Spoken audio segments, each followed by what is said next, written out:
All right, Tim Van Meegen, welcome to the podcast. Thanks for being a part of it. Thanks, Mike. My pleasure. So I was really excited. We were talking last week about, everyone's excited to rebound in 2021, and everyone's got lots of great ideas. And on top of it, you also don't always want to look at capital expenditures. And you and I were talking about what are some things people in manufacturing can do that maybe don't cost a lot of money. It's maybe internal things, maybe you're maximizing what you already have. And you put together a top 10 list. And in case it's too much, I'll put the whole list in the description. People want to look at that, follow up with you. But if you've got like a favorite few, let's do those in priority order and see how far we get. Yeah, that sounds great, Mike. And yeah, I would say what I've done here is that these are folks. I primarily work with industrial companies, so manufacturing, distribution, and consumer products. But I try to also keep these relatively generic, so they can apply to almost any type of company and not super specific. So yeah, it is a fun topic. I actually Yeah. reached out to some of my colleagues and got a bunch of input for this. And the first one I want to share with you is about it's about metrics and KPIs. And the one that came up for me to start with, because I know it's a topic everybody brings up, but actually talking to my son this morning about our conversation, now he asked me to go into it, and I asked him, have you ever heard of the Hawthorne effect? And he Well, I hadn't. haven't. What's that? Okay, such a awesome topic. So like 100 years ago, a guy named Hawthorne decided to study, because electricity was relatively new, and they put new lighting in a factory, and he studied what impact it had on the productivity of the workforce. And they found 15% improvement related to this improved lighting. Well, what they figured out over time, because after he was done with the study, they left the lighting in place, the productivity went back down. And what Oh, I they think I eventually, heard it. yes, And then they turn it back down, and the productivity went up again, and they turn it back. It's sort of like the well, change. it had nothing to do with the lighting. It Okay. had to do with the fact that people were watching. Hmm. Okay. And so having a metric and it by itself will increase productivity. But here's the other part, is it's only for a time. If you do nothing with it, it'll evaporate. If you know someone's, if you're a kid and you know someone, everybody can see you if you go to the cookie jar, but one time you go to the cookie jar and nobody says anything, you're like, well, awesome. And you don't care that they're watching, you just go to the cookie jar. And and uh and in this sense too, but here's a very specific option. um mostly often in a manufacturing setting or distribution, you would develop a schedule for the day of what people should accomplish. What we see in many, many cases is that sometime the next day or at the end of the week, they'll have a production meeting to review the performance of that shift and go through any learnings and all that good stuff. Here's the improvement. And this is what we do in almost every project we end up doing for a company. Is you take that 8 hour or whatever the schedule is and you break it into hourly buckets, and you say, in this hour you should produce this much, and do that for every hour of the day. And then you train your supervisors to go around each hour, and if they've hit it, great, celebrate it, move on. If they haven't hit it or they're struggling, then the supervisor stays there and helps them problem solve to get back on track. Hmm. Okay. It goes from it, it's like you go from being a post-mortem where you're just sort of kicking the dead, or looking at what happened in the past but you can't do anything about it anymore, to you're now playing in the game and you're now making it happen.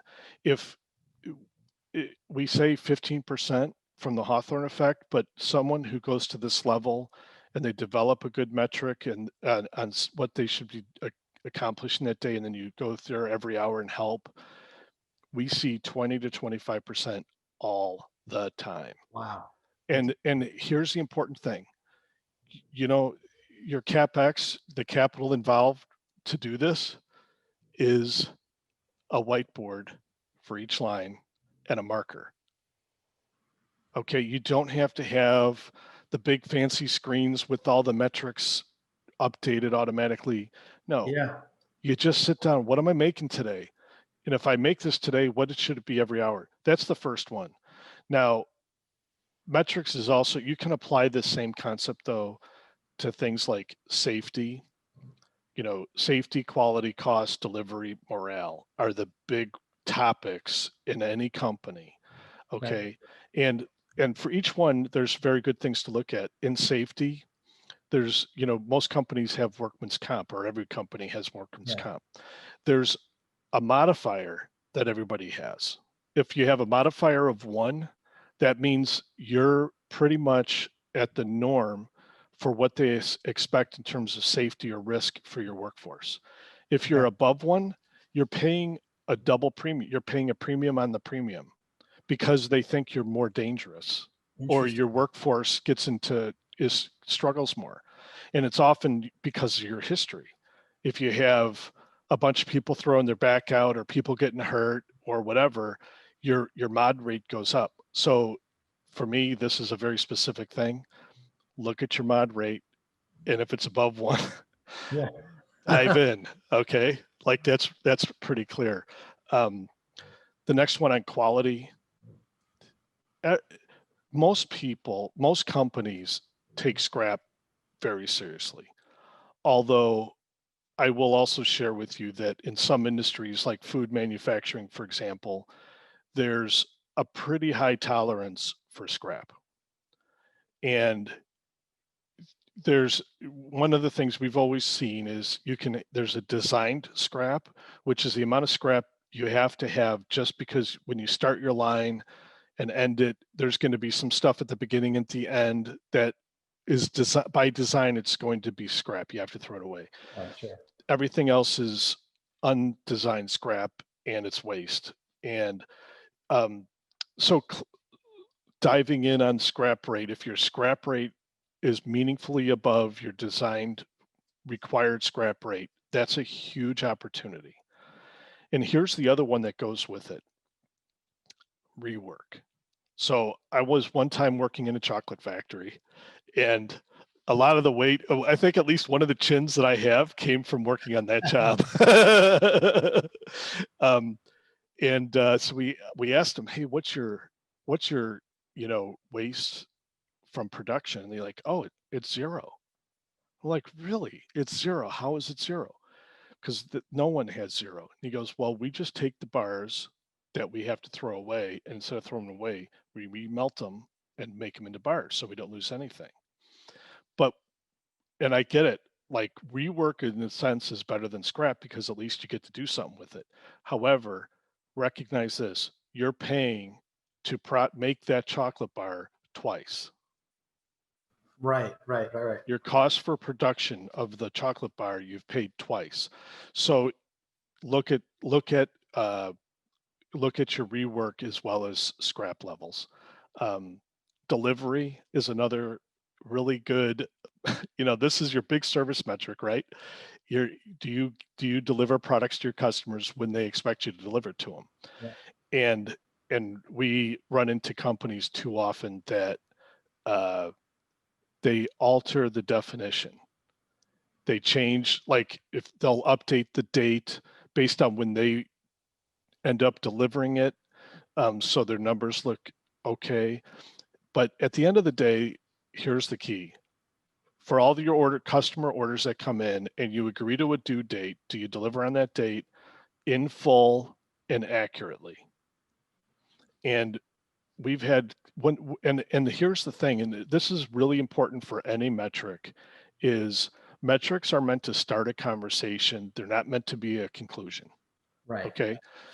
We literally had a client that thought that they were at like 60% on time delivery. Okay. And they hired us because that was a problem.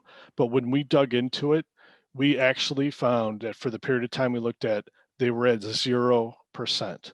They had never once shipped an entire order on time accurately in that past year. Everything was back ordered. They had shipped at least two shipments on every order. tons and tons of waste, and it made their customers very unhappy. And so, like, the key here, and this really reflects,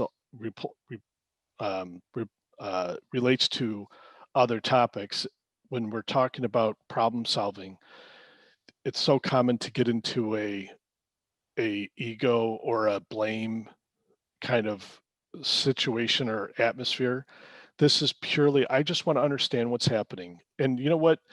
And one thing, I've worked at probably 1,000 companies, maybe more. And one thing I've learned over and over again is everybody, 95% plus of people, are doing the best they can. They want to do a good job. Absolutely. When they don't do a good job, it's because they haven't been given the right system, tools, preparation, training, or motivation, or whatever. So, like, just forget about the being angry part. And it's just like, let's look at the data and then fix it. Yeah. Well, it's funny because that one almost seems like it folds back into your first one. It's have a number, but have the number be a real number. As long as Yes. it's there and you're doing something. Yes. If we're looking at on-time delivery and we're being truthful with ourselves, we'll see the place that we need Yes. to work on. Is that the idea? It's exactly. It's a beautiful thing. It's a beautiful thing. One other one I just want to talk about, cost, I think is, well, I'll mention this too real quick. On cost, I would look at two things that are kind of interesting in many cases. One of them is overtime, right? Which is kind of obvious that it can be a big waste. Not always. Again, it's meant to start a conversation, but when there's overtime, you have to at least ask the question, what's going on that we have overtime? And why can't we make it in the regular 8-hour day? And look at our performance, how we're working our layout, and see if we can't get it right. The other one is labor utilization. And I'll give you a quick story. We worked at a company that made makeup.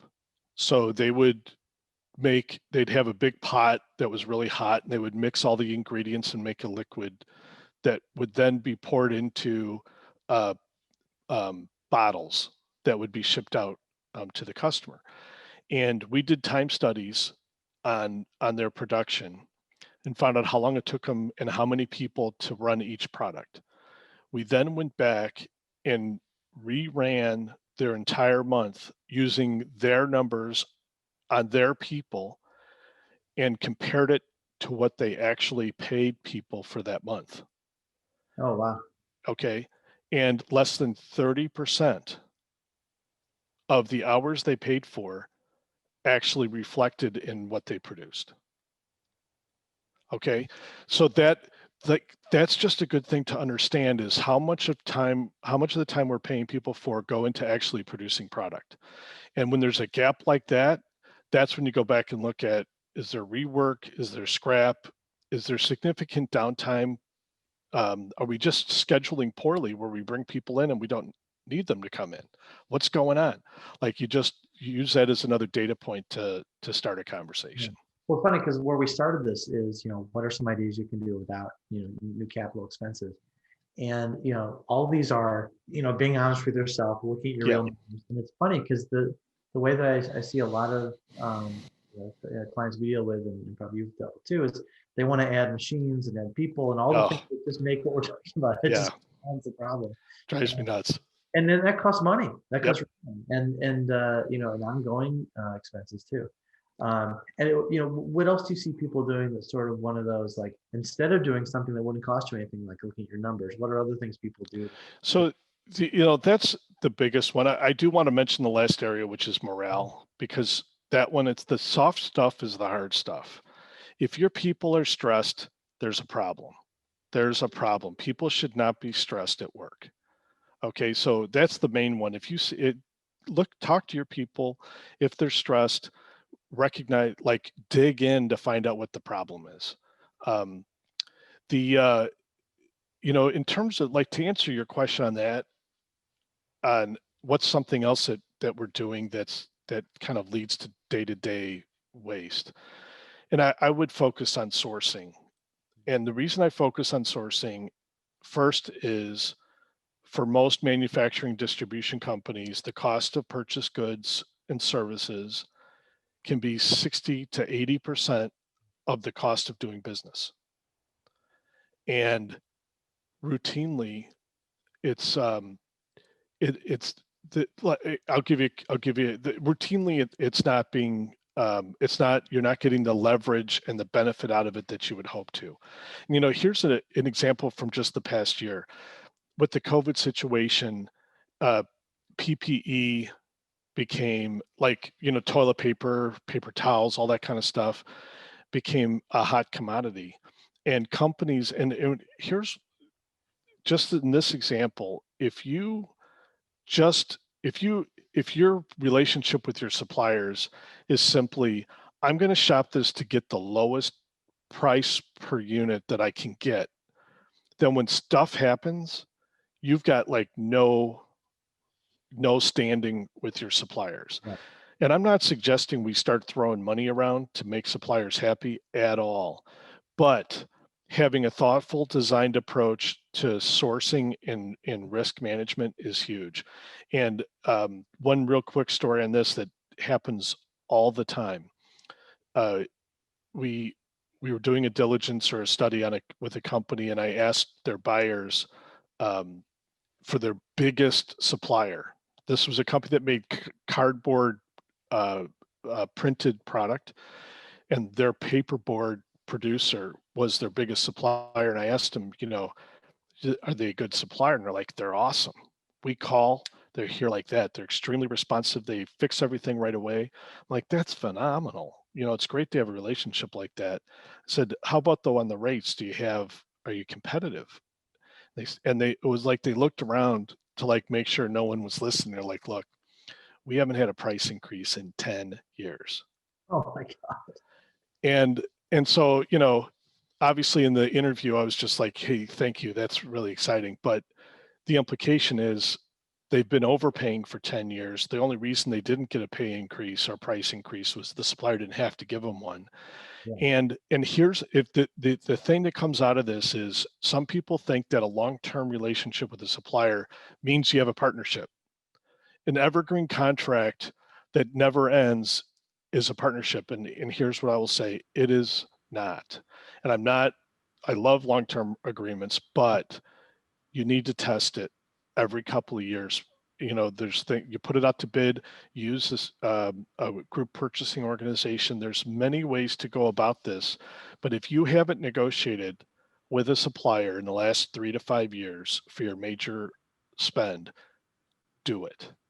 It doesn't, and there's ways to do it. I know I'm giving a very general thing here. Like I'm not suggesting you go and beat on their door and say, give me more money or whatever. But there's a great way to go about it.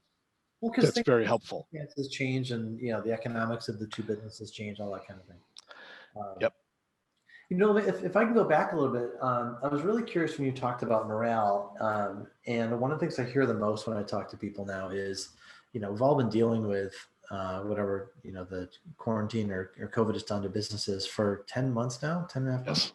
Yes. And morale is uniformly lower. Let's say at least it probably didn't make things better.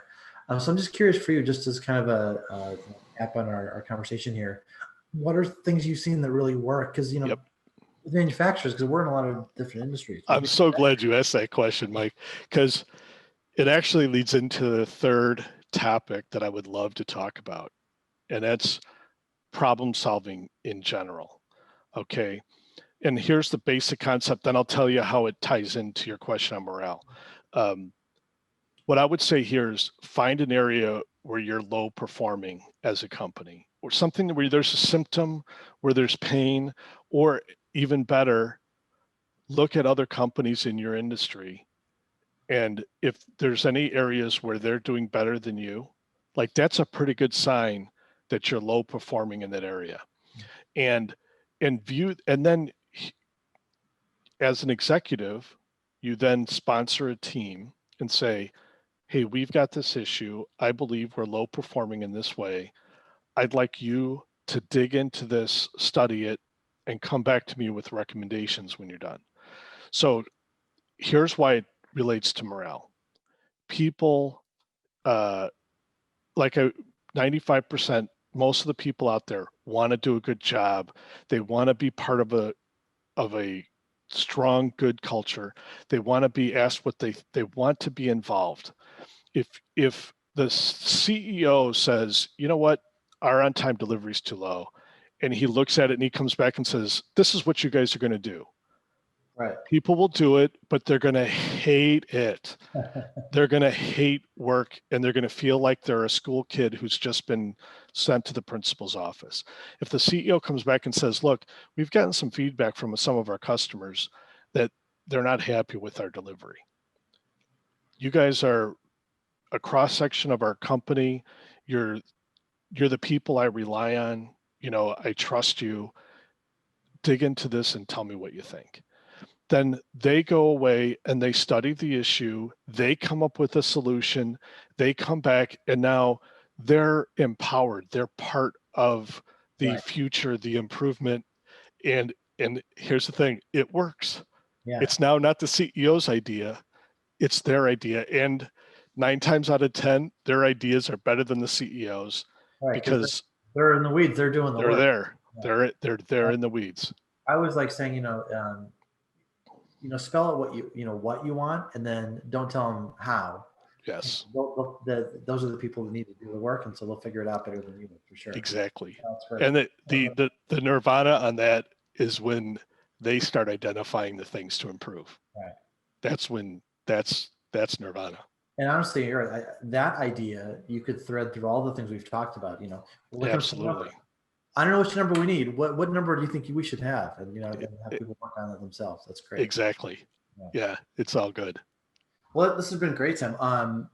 Super interesting. I think you had a few more, as promised. I'll put them in the description of the video so people can look at those, and I'll leave a link to you and your site. And this is great. Thanks for joining me today. Such a pleasure, Mike. You have a great night. Hey there. Thanks for watching. If you enjoyed it, don't forget to hit that like button and subscribe to hear more content just like that.